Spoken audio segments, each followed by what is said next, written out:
So as you'll recall, last time we ended with an introduction to N-bromosuccinimide, or NBS. It looks like this. And I think I brought you through why it's called that. I showed you what succinic acid is, then I showed you what succinimide is, and then this would be N-bromosuccinimide. And I hope that everyone's eye is going right to that nitrogen-bromine bond. How often do you see an N and a Br attached? Not very often, I'll wager. So that's a very unusual bond and a very weak bond. And that's basically how this reaction works. It is a radical reaction. So it's going to have initiation, propagation, and termination steps, just like any others. It is a little more complicated than the standard radical reactions we did. So I'm very clear in the class notes in terms of what you have to know. But certainly do be aware that it's a radical reaction. But NBS is a special reagent that when you use hydrochlorocarbon solvents like dichloromethane or chloroform with it, in general, what it will do is it will go after just allylic and benzylic positions. And we defined all that the last time. So it goes after just allylic and benzylic hydrogens and replaces them with bromines.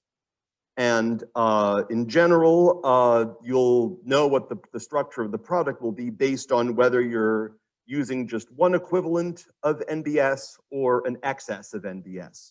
So for example, let's pick a compound that has multiple allylic hydrogens, and we'll do a benzylic example also. So if you were to treat this with one equivalent of NBS, and it's best practice to indicate if you mean one equivalent or an excess, and we used chloroform or some similar solvent, we would expect that would just brominate in one of the 4 allylic positions, right? Let's see.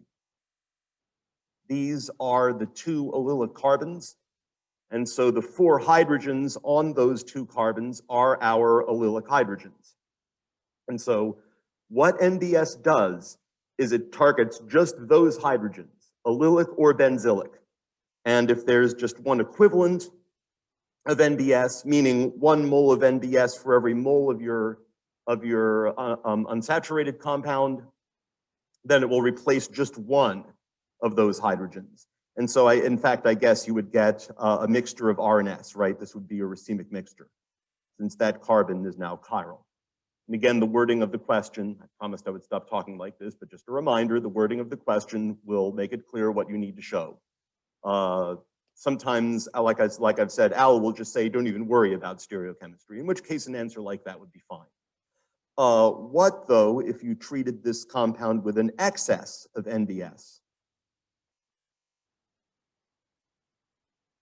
Well, then it will replace all allylic and benzylic hydrogens with bromines, and it will not touch any other hydrogens. So I would expect that we would put 2 bromines in those 2 positions and 2 bromines in those 2 positions. And there's now no chiral carbon, so there's no issue with stereochemistry.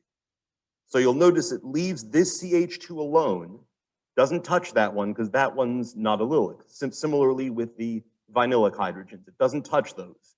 It only goes after the allylic and benzylic hydrogens. Just to give another example, let's say that we treated toluene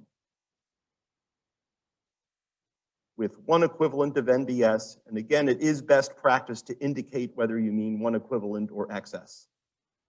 And you used chloroform or dichloromethane or something like that, I predict your product would be benzyl bromide, CH2Br. Meanwhile, if you treated toluene with an excess of NBS,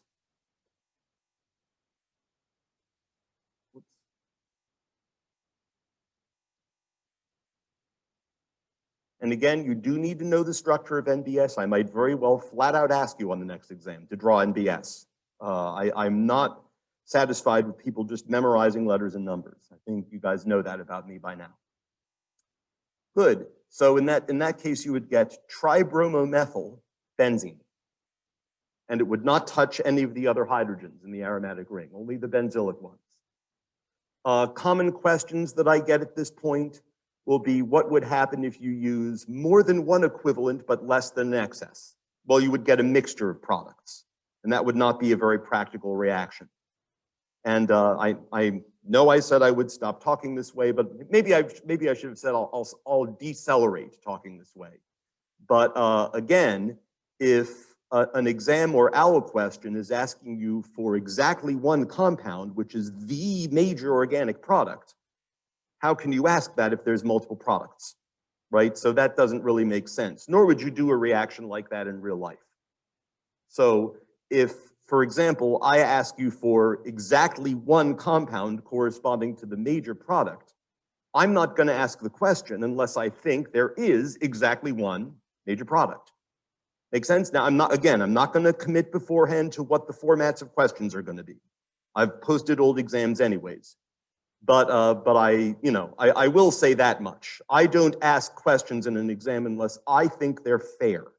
And there's one best answer for questions that ask for one best answer.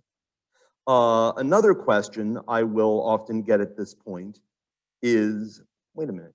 No, that's the only question I generally get asked at this point. So again, I think the main things to focus on with NBS are that it goes after allylic and benzylic hydrogens. So you need to know what allylic and benzylic hydrogens are in order to answer questions involving NBS. And with one equivalent, it'll replace just one of them. With an excess of NBS, it'll replace all of them. So yes, if you had some compound that had both allylic and benzylic hydrogens, let's see if I can come up with one.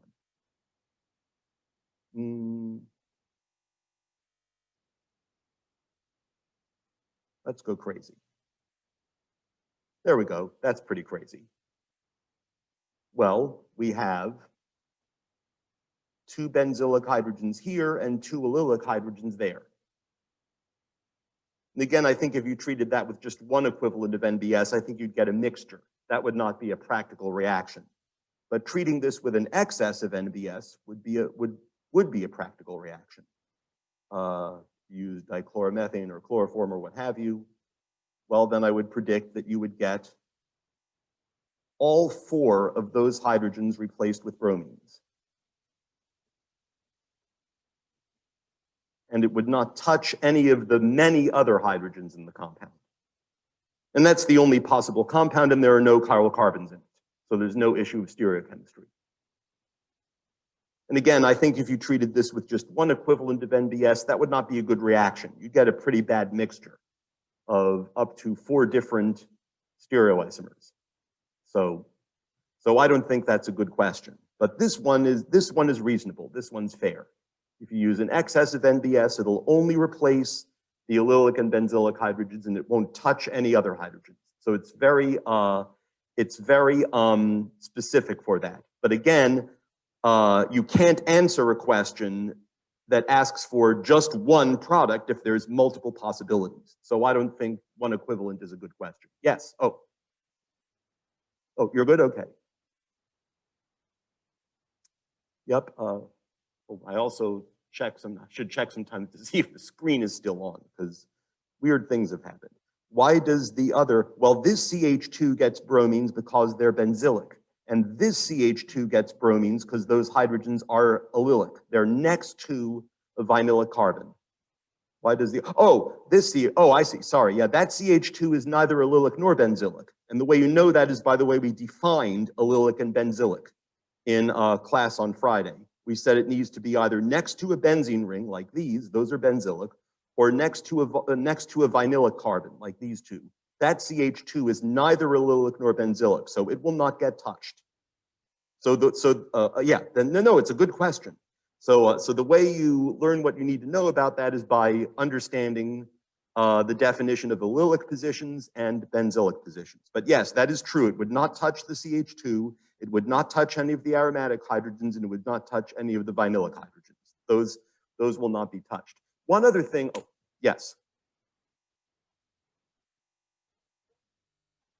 Yep, it will. If it says excess, then you'll replace all benzylic and allylic hydrogens. And again, in a case like this, I could be wrong, but I don't think even Al will ask you what will happen with just one equivalent, because unless they want you to draw all the possibilities, I suppose. That'd be reasonable, but you wouldn't get just one compound. Well, that's what I'm saying. If it said one equivalent, then it couldn't ask you for exactly one compound, because you'd get, I think, 4 different stereoisomers. And I could be wrong, but I don't think even Owl is evil enough to do that. But again, and I'm not saying you're doing this, I don't want you guys to focus on question format. I want you to focus on understanding the material.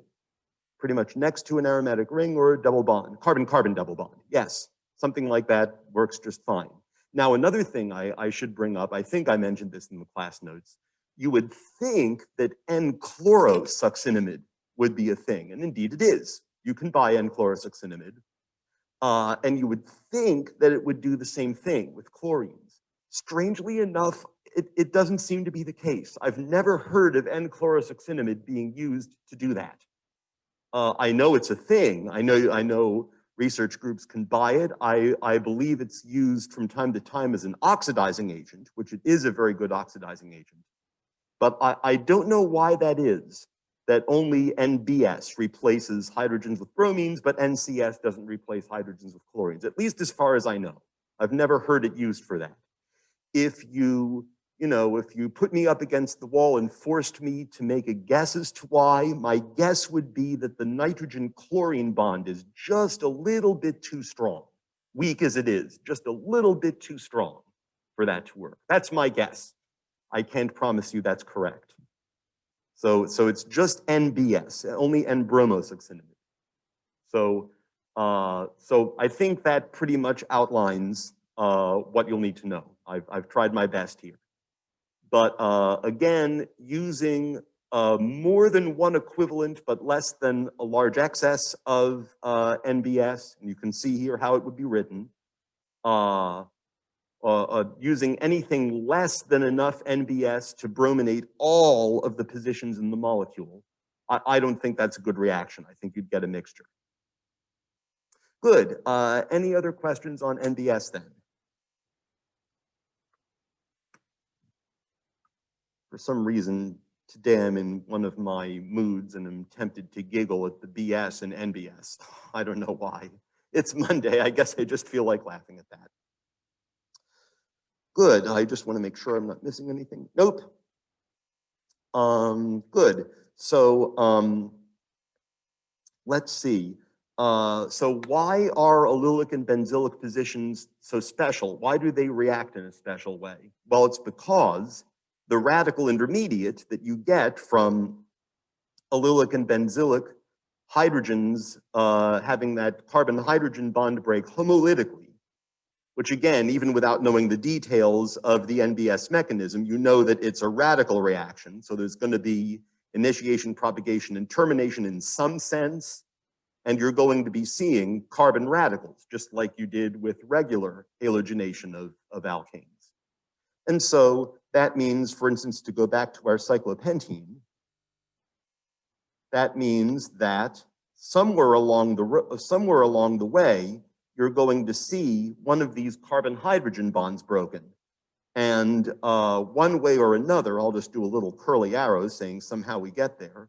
One way or another, you're going to get radicals that look like this. And allylic radicals are resonance stabilized. So I'm going to use the radical double-headed single arrow. So this is not an equilibrium. This is a radical situation. And it's a resonance stabilized species, meaning, again, not that it's going back and forth, but there's radical character on both of those carbons. And there's partial double bond character all the way through on all 3 of those carbons. What that means is that this radical is especially stabilized in comparison to radicals that are not resonance stabilized. And that actually isn't, someone asked before, how come, it's a good question, how come like the hydrogens on that CH2 don't get replaced? Well, if you make a radical here, it's just an ordinary secondary radical. It's not a resonance stabilized species. But a radical in a position like that, so that's allylic, and I'll show you the benzylic example in just a moment, is also resonance stabilized. And I bring this up because I also gave an example in the class notes, just starting from propene, and how the radical from that is resonance stabilized. But I would like you to be aware that other allylic radicals, other than the one that are in your class notes, the one that's in your class notes, are also resonance stabilized. So I don't want you just memorizing that one example, but I would expect you should be able to draw how any other allylic radical, even if it's one you've never seen before, is resonance stabilized. Likewise, I gave the example of toluene, but it doesn't have to be toluene. You know, if you had something like that radical, let's say, that's going to be a pretty stable radical, right? It's not only a tertiary radical, but it's also benzylic. And this is going to have scads of other resonance forms that look like, one of them would look like this, for example. There's going to be at least two others, by the way. Let's see, I think another one of them, unless I've completely lost my mind, will look like that. And that would be good practice for you. See if you can figure out what the last resonance form is. That would not be a waste of your time. But remember, first of all, what resonance means. Again, these aren't equilibria. It's not flipping back and forth between these structures. What we're saying about the structure of allylic and benzylic radicals is that there's one structure, but our normal valence bond method of drawing structures like this falls apart. It's not able to represent the one structure adequately. And so this radical, for instance, is at all times, not flipping back and forth, it's at all times a mixture or hybrid of those two structures. It's a little like this and a little like that. And remember also with resonance, you're not allowed to move any atoms or turn the molecule or anything. So that's why these represent different resonance structures. Same thing with this. This radical that you would get by breaking what had been a carbon-hydrogen bond in cumene, which is isopropyl benzene. This radical that you would get from that step is resonance stabilized. There's 4 different resonance structures, and the species is at all times, a mixture of those 4 structures. And so that makes it more stable. It means that it's not just one carbon that has to bear the radical, or you know, bear the radical and all that encompasses, with being electron poor, with having an unpaired electron. Instead, that's spread out throughout the molecule for any such species. I'm just giving these 2 as examples. So that spreads out the problem and makes the resulting radical more stable. And so for some reason, NBS is less reactive than just the elemental halogen. And again, I don't know if I could give you a first principle reason as to why that is. But since it's less reactive, it only goes after these allylic and benzylic positions because those positions give particularly stable radicals. And I do expect you to know that. I don't want you just memorizing facts. Because if you understand why the reaction happens, even if we don't go all the way down to first principles and solving the Schrodinger equation and all that, let's say, it still will help you to remember it better. So that's why I'm stressing this. That's why I'm suggesting that we go at least to this level of detail. So bottom line, what you need to know is that NBS is a reagent that specifically goes after allylic and benzylic hydrogens and replaces them with bromines, and does not touch any other hydrogens in the molecule, only the ones that are benzylic and allylic. One equivalent will replace one of those hydrogens. One hopes they're all the same, otherwise the question's not a very good question, but owl will be owl.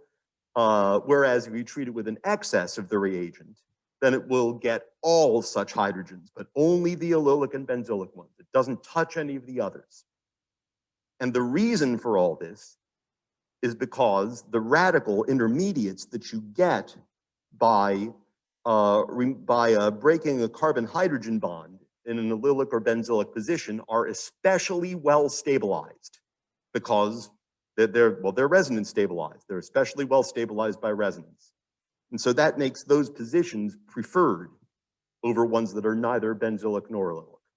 So that's a slightly better answer, going back to this example, as to why that CH2 doesn't get replaced, or this CH2 over here. So it will not touch any non-allylic, non-benzylic positions. And again, as to why NCS won't replace that with chlorine, to be completely honest, I don't really know. I've given you my best guess as to why. But I have never heard or seen anywhere in the literature of anyone using NCS to put chlorines there. So that's basically it. Any questions then on NBS?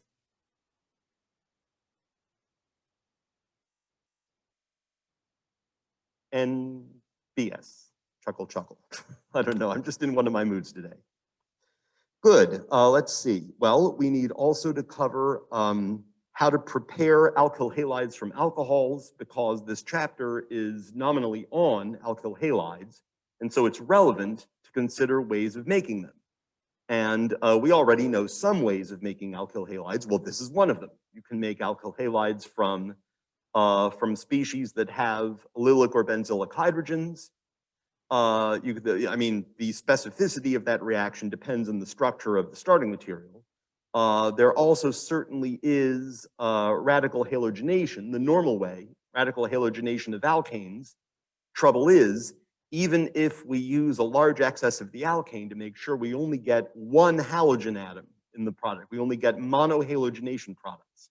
Even if we do that, as we covered the last time, there is the great potential for a product mixture at the end, coming from different radical intermediates, which differ in stability, and also differ by the number of hydrogens that are available at each position in the starting material. So you can get a pretty bad mixture of products. And so it's not very synthetically useful. One thing that I guess I'm expecting you guys to know from this is, and I think it needs to be said, is that generally one does an organic reaction because one hopes to get one pure product, or at least as close to that as possible. If something's going to give you a terrible mixture, it's not a good reaction synthetically, generally at least. You know, the people who work on organic synthesis, which I'm not necessarily especially, but people who do that are not trying to get terrible mixtures of 3, 4, 5, 6 compounds. To the greatest extent possible, they just want to get one with as few and a small amount of other side products as possible. So that's generally the idea. We try to avoid those cases where we can't do that. Good, so that being said, we do need to talk about ways of making alkyl halides because they're so useful. And I think I might have said this the other day. It's all kind of a blur to me.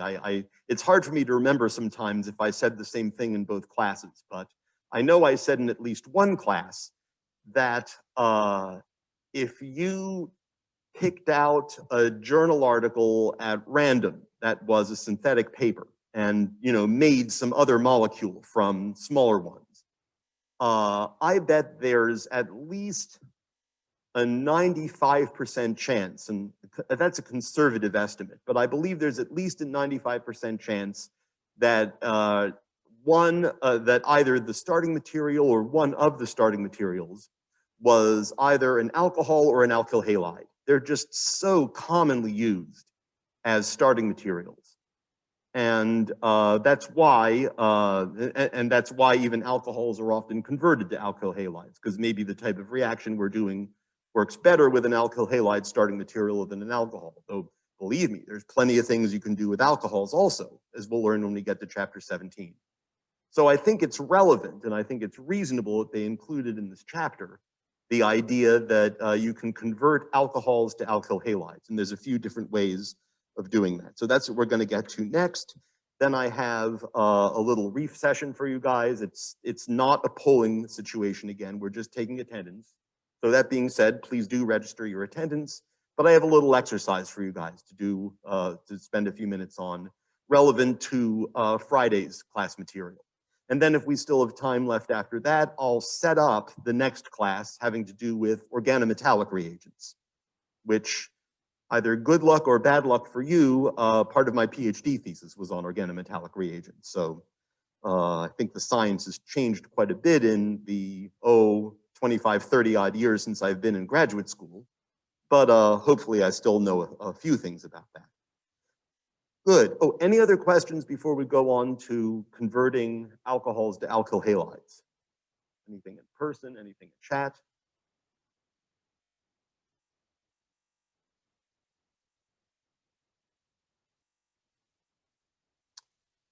All right. Well, let's see. First of all, if you, in the special case of tertiary alcohols, so something like, I don't know, let's not quite take tert-butyl alcohol. Let's change it up a little bit.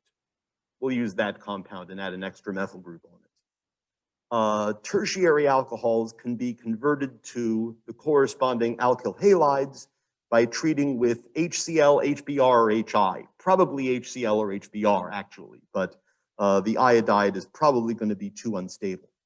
But be that as it may, at least technically, let's suppose that we're going to use either HCl, HBr, or HI. And again, there's no solvent here, so it's the pure hydrohalic acid. And in the end, you will get the corresponding alkyl halide. Of course, you will get also a water molecule as your inorganic side product.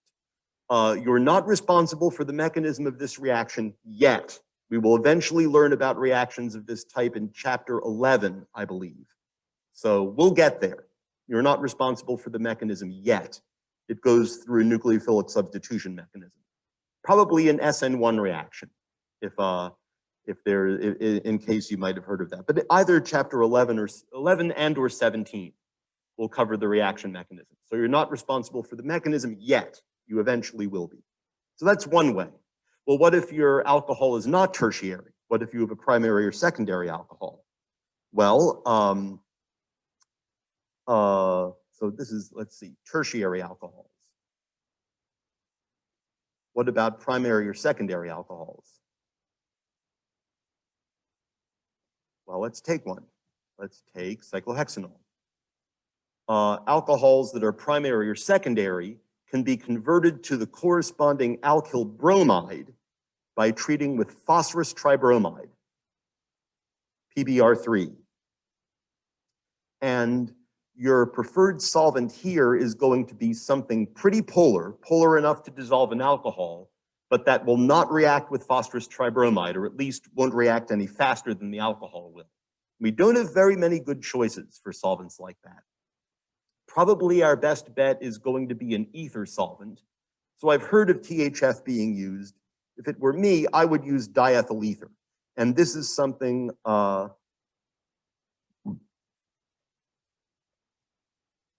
just want to be sure that everyone's clear on the structure. This is something that you will often see written ET2O, because ET is an ethyl group, C2H5. And the reason you can abbreviate the ethyl group is there's only one way to put together the 2 carbons and 5 hydrogens. You'll see it's unambiguous. So I mention this because you'll see it written that way. You can write it that way.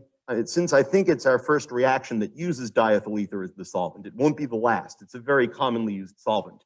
I would bet you guys taking lab in person are going to get to use diethyl ether at some point, if not this term, then next term. And it's fairly harmless to use. I wouldn't go drinking it. If you breathe in too much, you might get a pretty good buzz from it, as it used to be used as an anesthetic. So, certainly don't go huffing it. It's not very good for you. Luckily, at least to the extent that you'll be dealing with it, the odor is fairly pleasant. Certainly could be a lot worse, but don't go breathing a lot of it. Anyway, that will replace the alcohol with a bromine. And you will also get inorganic side products that are basically derivatives of phosphoric acid.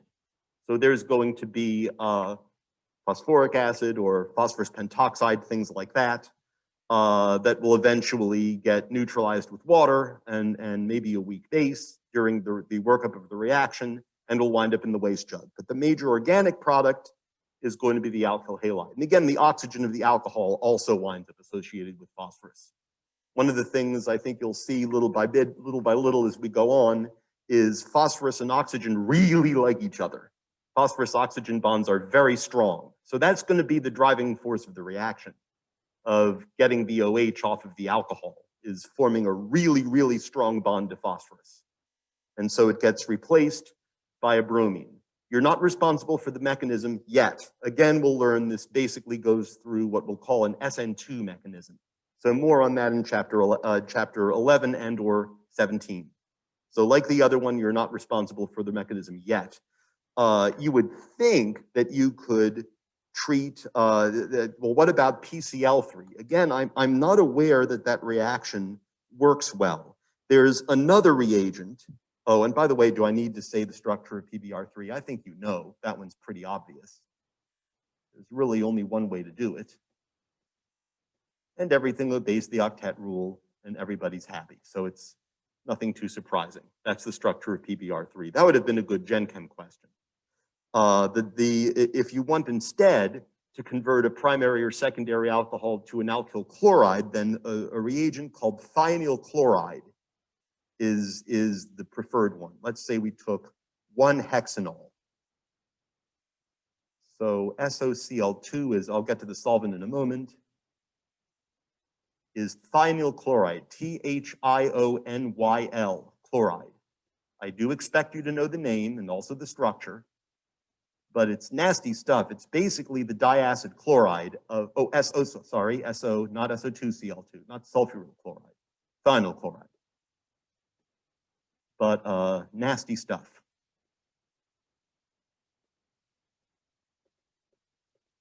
Well, that didn't turn out quite as I would have liked it.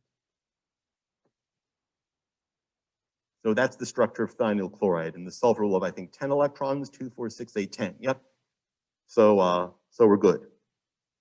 Oh, sorry, diethyl ether.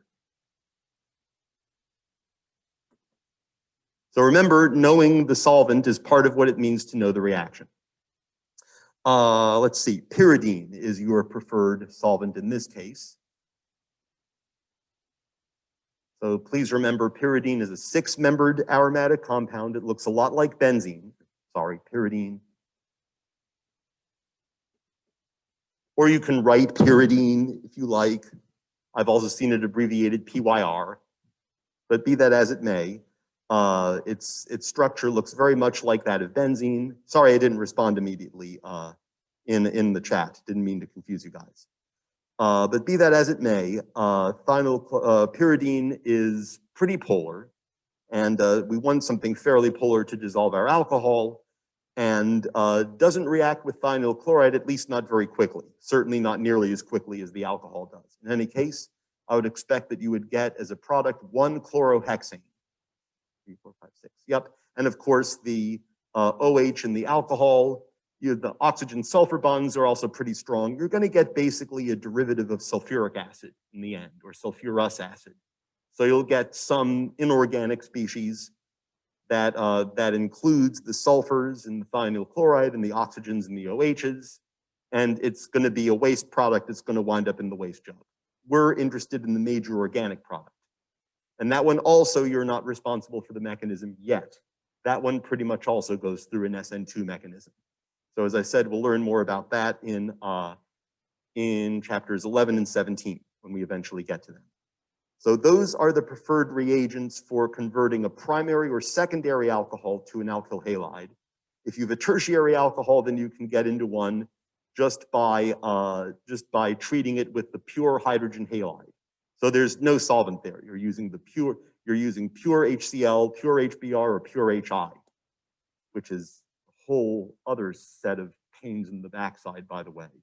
You know, pure HCl and pure HBr are gases, so now you have to use a gas cylinder and condense it into the reaction vessel. It's a pain and more than a little bit dangerous, but it can be done.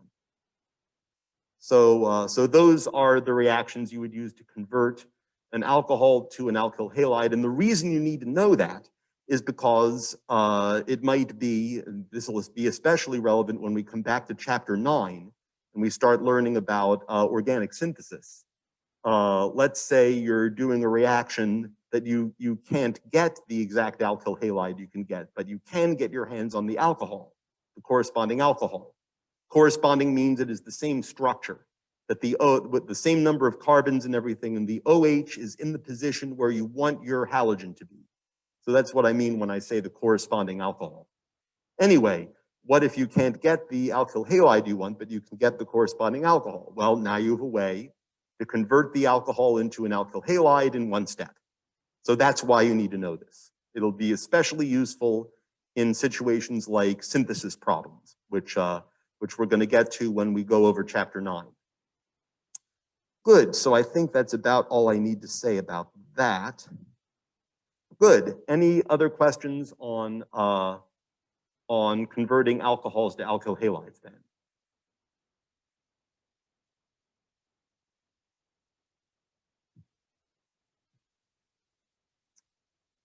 All right, well, let's then go to PowerPoint.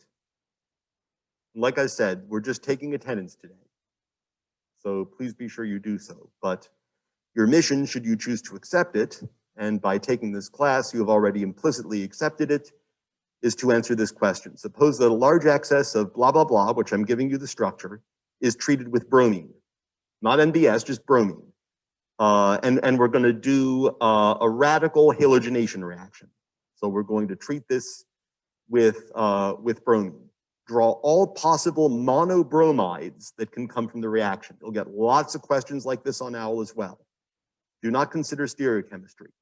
And then what we talked about in class on Friday. What would be the expected ratio of products if nothing but random chance governed the reaction outcome? So again, I'm not asking you for the experimental ratio. There's no way you would know that. There's no way I would know that. But this we can take a stab at. And then answer the question again, and this time do consider stereochemistry. How many compounds would there be? And what would their ratios be? Well, that's been another minute gone by. I don't want to keep you guys waiting. But you know, a great way to practice this is to just make up an alkane, you know, and then work it out. So here's how I did it. Without stereochemistry, I see 4 possibilities because changing hydrogen to bromine on any of those 3 methyl groups will give you the same compound. And the way you know that is because they'll all have the same name. You can't put a bromine on this carbon, and the way you know that is because it's already quaternary. You can't make a 5th bond. So then we just go down the chain. We can replace one of those 2 hydrogens with a bromine. That's another possibility. We can also change this unique hydrogen for a bromine. There's only 1 hydrogen there. And then likewise, these 2 methyl groups on the isopropyl in the end, those are all equivalent. They're different from these methyl groups on the other side, but they're equivalent to each other. And so that's a 4th possibility. So I think you'll get, again, not considering stereochemistry, I think those are your 4 possible regiochemistries. And so what else was I going to say about that? Nothing. So what we need to do is count the number of hydrogens that result in getting this product. And I think you'll agree any of these 3, 6, 9 hydrogens, if we replace any of those 9 with a bromine, you'll get the same compound. So we've got 9 for that one. This carbon has 2 hydrogens on it. Either of them will lead to this product if replaced with the bromine. There's only 1 hydrogen of this type. So that's the only hydrogen that gets you there. And then there are 6 equivalent hydrogens on those 2 methyl groups. Again, different from those 9 hydrogens, but equivalent to each other. So I think it would be 9 to 2 to 1 to 6. Or if you wanted to convert to percentages, it'd be something like that. I do not care which you write down. I'm fine with either. What if we did consider stereochemistry? Well, I think there's then only 1 carbon that becomes chiral. It's this one. And so you can replace with a bromine either the hydrogen pointing outward or the hydrogen pointing back. And so I think that's the only difference, is you would get these 2 enantiomers.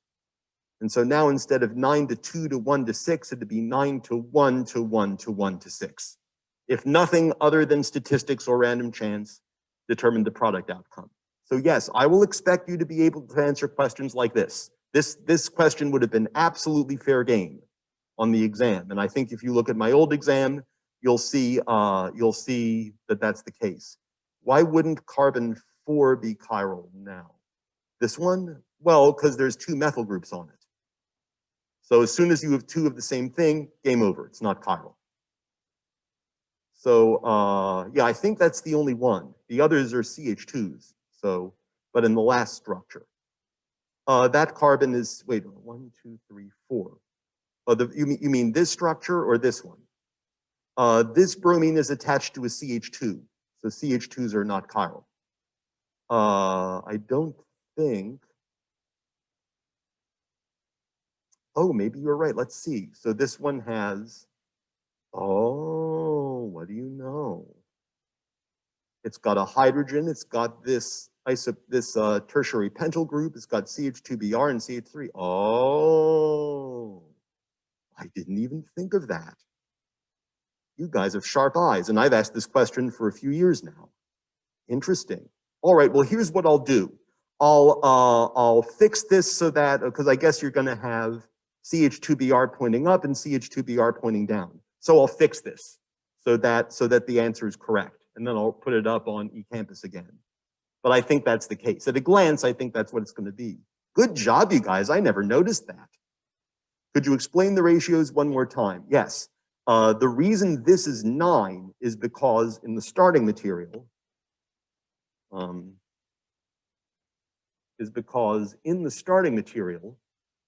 there are 9 equivalent hydrogens. And if you replace any one of those 9 hydrogens with a bromine, you get the same compound. And the way you know that is because if you name the resulting compound for any of those 9 hydrogens, they'll all have the same name.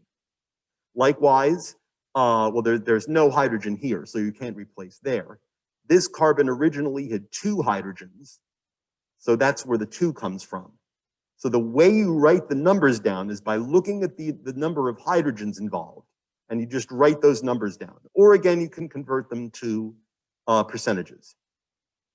And again, if you do need to consider stereochemistry, well, then you just look at which carbons wind up chiral, and I would expect you to be able to tell this carbon is chiral. So you can have the bromine either pointing up or pointing down. That carbon's not chiral. Those are all, that's the CH2, so it's not chiral, but what do you know? That carbon is chiral. I did not even notice that. I'm rather happy with you guys for noticing that, so I will fix this. So the way you know what numbers to put down is by the number of hydrogens of that type on the starting material. And the way you know that is by considering the product you'd get by replacing those hydrogens with a halogen, in this case bromine, and naming the compound. This compound would be what? I guess that would probably be, how about 1-bromo-2,2,4-trimethyl pentane. And no matter which of those 3 carbons you put the bromine on, that's going to be the name of the compound. So that's how you know whether hydrogens are the same or not. By naming the compound you get, by replacing them with halogens, and if you get the same name, then the hydrogen is the same. Does that help? Does that make sense? Where are we at in terms of time? I think I'm out of time probably. Yep. Good, so I will make that correction. I wish I could do it like now before my next class, but I doubt this computer has ChemDraw on it. In any case, I'm out of time. So we will start off next time with organometallic reagent. So until then, I'll see you then and have a great day.